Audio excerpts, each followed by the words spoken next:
Railway with Shyam YouTube channel पर आप सभी लोगों का स्वागत है। आज की इस वीडियो के माध्यम से मैं आप सभी लोगों के लिए रेलवे ग्रुप डी भर्ती परीक्षा 2025 को ध्यान में रखते हुए जीके साइंस के अति महत्वपूर्ण 40 प्रश्नों का एक और प्रैक्टिस सेट कराने वाला हूं, जो आपके एग्जाम के लिए सबसे ज़्यादा महत्वपूर्ण है। तो आज की इस वीडियो को आपको शुरू से लेकर के एंड तक फुल वॉच करते रहना है।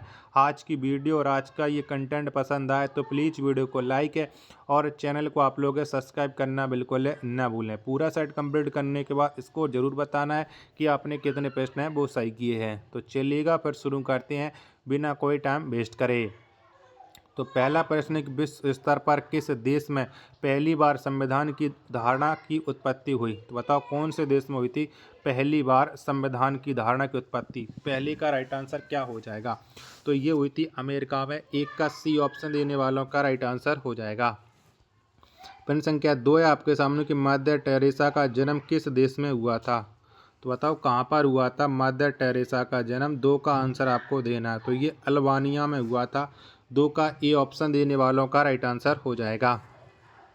प्रश्न संख्या 3 है आपके सामने कि लाला लाजपत राय की मृत्यु किसके विरोध प्रदर्शन के समय हुआ? तो बताओ किसके विरोध प्रदर्शन में लाला लाजपत राय की मृत्यु हो गई थी? 3 का राइट आंसर क्या हो जाएगा? तो ये हुई थी साइमन कमीशन के विरोध प्रदर्शन में। 3 का सी ऑप्शन देने वालों का राइट आंसर हो जाएगा। प्रश्न संख्या 4 है आपके सामने किस देश की कॉफ़ी बागान को फैजेंडा कहा जाता है? तो बताओ किस देश की कॉफ़ी बागान को कहते हैं फैजेंडा? 4 का राइट आंसर। तो ये ब्राज़ील को कहते हैं। 4 का डी ऑप्शन देने वालों का राइट आंसर हो जाएगा। प्रश्न संख्या 5 है आपके सामने कि भारत की प्रथम महिला आईपीएस कौन थी? तो बताओ उनमें से कौन थी? 5 का राइट आंसर क्या हो जाएगा? तो भारत की प्रथम महिला आईपीएस किरण बेदी थी। 5 का बी ऑप्शन देने वालों का राइट आंसर हो जाएगा। 6वें नंबर का प्रश्न है आपके सामने कि सन 1757 ईस्वी में सिराजुद्दौला को किसने हराया था? तो बताओ किसने हराया था सिराजुद्दौला को? 6 का राइट आंसर क्या हो जाएगा? तो लॉर्ड क्लाइव ने सिराजुद्दौला को हराया था। 6 का डी ऑप्शन देने वालों का राइट आंसर हो जाएगा। अगला प्रश्न है प्रश्न संख्या 7 है आपके सामने कि चमगादड़ अंधेरे में किस तरंग की मदद से उड़ने में सक्षम होते हैं? तो बताइए कौन सी तरंग की मदद से चमगादड़ अंधेरे में उड़ती हैं? 7 का राइट आंसर क्या हो जाएगा? तो ये अल्ट्रासोनिक तरंग की मदद से उड़ते हैं। 7 का सी ऑप्शन देने वालों का राइट आंसर हो जाएगा। 8 नंबर का प्रश्न क्यूबा की राजधानी कहाँ है? तो बताओ इनमें से कहाँ पर है क्यूबा की राजधानी? 8 का आंसर आपको देना है। तो हवाना हो जाती है क्यूबा की राजधानी। 8 का डी ऑप्शन देने वालों का करेक्ट आंसर हो जाएगा। वीडियो पसंद आ रही होगी तो प्लीज़ वीडियो को लाइक और चैनल को सब्सक्राइब करना ना भूलें। 9 नंबर का प्रश्न है आपके सामने कि जय जवान जय किसान का नारा किसने दिया था? तो बताओ किसके द्वारा ये नारा दिया गया था जय जवान जय किसान? 9 के चारों ऑप्शन आपके स्क्रीन पर शो रहे हैं। तो ये नारा दिया था लाल बहादुर शास्त्री ने। 9 का ए ऑप्शन देने वालों का राइट आंसर हो जाएगा। प्रश्न संख्या 10 है आपके सामने कि धोने वाला सोडा को और किस नाम से जाना जाता है? तो बताओ किस नाम से जानते हैं धोने वाले सोडा को? 10 का आंसर आपको देना है। 10 के चारों ऑप्शन आपके स्क्रीन पर शो रहे हैं। तो इसे सोडियम कार्बोनेट के नाम से जाना जाता है। सी ऑप्शन देने वालों का करेक्ट आंसर हो जाएगा। 11 नंबर का प्रश्न है कि श्वेत रक्त कण का जीवन काल होता है? तो बताओ कितने दिन होता है श्वेत रक्त कण का जीवन काल? 11 का आंसर आपको देना है। तो ये होता है 4 दिन। 11 का ए ऑप्शन देने वालों का राइट आंसर हो जाएगा। 12 नंबर का प्रश्न है कि राज्यसभा का पदेन सभापति कौन होता है? तो बताओ इनमें से कौन होता है? 12 का आंसर आपको देना है। 12 के चारों ऑप्शन आपके स्क्रीन पर शो हो रहे हैं। तो राज्यसभा का जो पदेन सभापति होता है वो उपराष्ट्रपति होता है।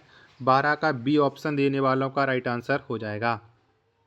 वीडियो पसंद आ रही होगी तो प्लीज़ वीडियो को लाइक और चैनल को आप लोग सब्सक्राइब करना बिल्कुल है ना भूलें। अगला प्रश्न है प्रश्न संख्या 13 की फरक्का सिंचाई परियोजना भारत के किस राज्य में स्थित है? तो बताओ कहाँ पर स्थित है ये फरक्का सिंचाई परियोजना? 13 का आंसर आपको देना है। तो ये पश्चिम बंगाल में स्थित हो जाती है। 13 का ए ऑप्शन देने वालों का करेक्ट आंसर हो जाएगा। नेक्स्ट प्रश्न है प्रश्न संख्या 14 की लोकसभा में अधिकतम सीटों की संख्या कितनी होती है?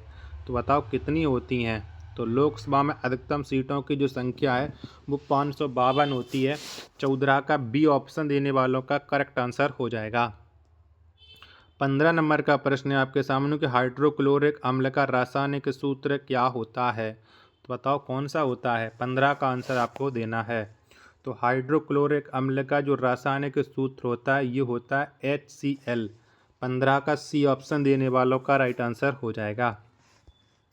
16 नंबर का प्रश्न है आपके सामने कि Narora atomic power station Bharat के किस राज्य में स्थित है। तो बताइए कहाँ पर स्थित है नरौरा एटॉमिक पावर स्टेशन। 16 का आंसर आपको देना है। तो ये उत्तर प्रदेश में स्थित हो जाता है। 16 का डी ऑप्शन देने वालों का करेक्ट आंसर हो जाएगा। 17 नंबर का प्रश्न है कि सोमनाथ मंदिर को महमूद गजनी द्वारा कब लूटा गया। तो बताओ कब लूटा था सोमनाथ मंदिर को महमूद गजनी ने। 17 का राइट आंसर आपको देना है। तो ये 1025 ईस्वी में लूटा था। 17 का ए ऑप्शन देने वालों का राइट आंसर हो जाएगा। अगला प्रश्न पर संख्या 18 आ जाता है कि तुगलकनामा को किसने लिखा। तो बताओ किसके द्वारा ये तुगलकनामा लिखा गया था। 18 का आंसर आपको देना है। तो आमिर खुसरो ने तुगलकनामा को लिखा था। 18 का बी ऑप्शन देने वालों का करेक्ट आंसर हो जाएगा। 19 नंबर का प्रश्न है कि आगरा के किले को किस मुगल शासक द्वारा बनवाया गया था। तो बताओ किसने बनवाया था आगरा के किले को। 19 का आंसर आपको देना है। तो आगरा के किले को अकबर के द्वारा बनवाया गया था। 19 का सी ऑप्शन देने वालों का करेक्ट आंसर हो जाएगा।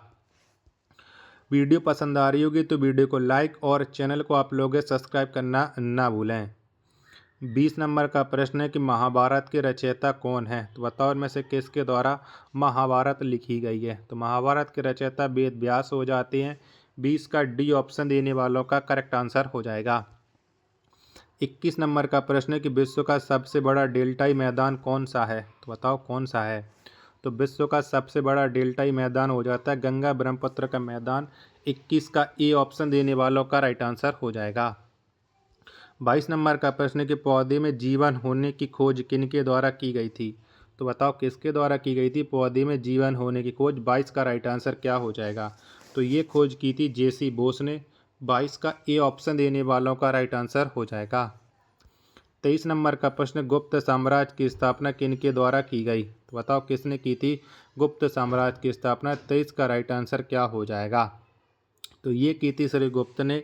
23 का बी ऑप्शन देने वालों का राइट आंसर हो जाएगा। 24 नंबर का प्रश्न है कि देवदास के लेखक कौन है। तो बताओ इनमें से कौन से व्यक्ति हो जाते हैं देवदास के लेखक। तो शरत चंद्र चट्टोपाध्याय हो जाते हैं देवदास के लेखक। 24 का डी ऑप्शन देने वालों का करेक्ट आंसर हो जाएगा। वीडियो पसंद आ रही होगी तो प्लीज़ वीडियो को लाइक और चैनल को आप लोग सब्सक्राइब करना बिल्कुल ना भूलें। नेक्स्ट प्रश्न पर संख्या 25 है कि छोटी वस्तुओं को हम बड़ा करके देखने के लिए किस यंत्र का इस्तेमाल करते हैं। तो बताओ इसके लिए कौन से यंत्र का इस्तेमाल किया जाता है छोटी वस्तुओं को बड़ा देखने के लिए। 25 नंबर प्रश्न का राइट आंसर क्या हो जाएगा। तो इसके लिए किया जाता है माइक्रोस्कोप का प्रयोग। 25 का सी ऑप्शन देने वालों का राइट आंसर हो जाएगा। 26 नंबर का प्रश्न है कि आयुर्वेद की उत्पत्ति किस वेद से हुई। तो बताओ कौन से वेद से हुई है आयुर्वेद की उत्पत्ति। 26 का आंसर आपको देना है। तो ये अथर्ववेद से हुई है। 26 का डी ऑप्शन देने वालों का राइट आंसर हो जाएगा।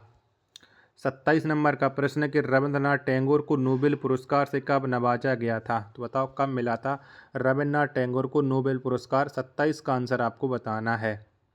तो ये इन्हें मिला था 1913 में। 27 का बी ऑप्शन देने वालों का करेक्ट आंसर हो जाएगा।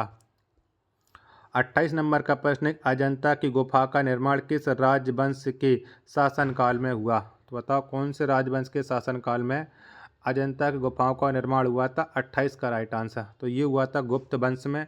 28 का बी ऑप्शन देने वालों का करेक्ट आंसर हो जाएगा। 29 नंबर का प्रश्न है कि पौधा अपना पोषण कहाँ से प्राप्त करता है। तो बताओ कहाँ से करता है। 29 का आंसर आपको देना है। तो पौधा अपना पोषण ये मिट्टी से प्राप्त करता है। 29 का ई ऑप्शन देने वालों का राइट आंसर हो जाएगा। प्रश्न संख्या 30 है आपके सामने कि दुधवा नेशनल पार्क भारत के किस राज्य में है।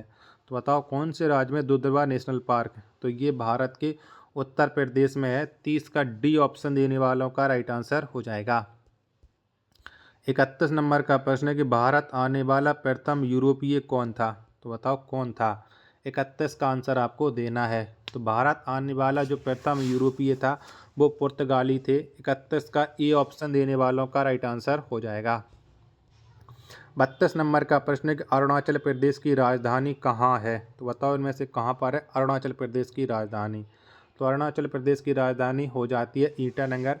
32 का सी ऑप्शन देने वालों का करेक्ट आंसर हो जाएगा। 33 नंबर का प्रश्न है कि 1857 के विद्रोह के बाद मुगल शासक बहादुर शाह जफर II को निर्वासित कर कहाँ रखा गया था? तो बताओ इन्हें कहाँ पर रखा गया था? 33 का आंसर आपको देना है। तो इन्हें रंगून में रखा गया था। 33 का डी ऑप्शन देने वालों का राइट आंसर हो जाएगा। 34 नंबर का प्रश्न है कि बक्सर का युद्ध किस वर्ष हुआ था? तो बताओ कब लड़ा गया था बक्सर का युद्ध? 34 का आंसर आपको देना है। तो 1764 में बक्सर का युद्ध हुआ था। 34 का सी ऑप्शन देने वालों का करेक्ट आंसर हो जाएगा। अगला प्रश्न है प्रश्न संख्या 35 आ जाता है, गांधार मूर्तिकला किस राजवंश के शासनकाल में फला फूला था? तो बताओ किसके समय ये गांधार मूर्तिकला बहुत ज़्यादा चरम सीमा पर थी? 35 का राइट आंसर। तो ये कुषाण वंश के टाइम पर थी। 35 का डी ऑप्शन देने वालों का राइट आंसर हो जाएगा। नेक्स्ट प्रश्न है प्रश्न संख्या 36 है कि दादा साहेब फाल्के पुरस्कार किस मंत्रालय के द्वारा दिया जाता है? तो बताओ कौन सा मंत्रालय देता है दादा साहब फाल्के पुरस्कार? 36 का राइट आंसर क्या हो जाएगा? तो ये पुरस्कार सूचना एवं प्रसारण मंत्रालय के द्वारा दिया जाता है। ए ऑप्शन देने वालों का राइट आंसर हो जाएगा। 37 नंबर का प्रश्न कि द्वितीय श्रेणी के शयन में कितने बर्थ होते हैं? तो बताओ कितने होते हैं सेकंड क्लास में? 37 का राइट आंसर क्या हो जाएगा? तो इसमें होते हैं 72। 37 का सी ऑप्शन देने वालों का राइट आंसर हो जाएगा।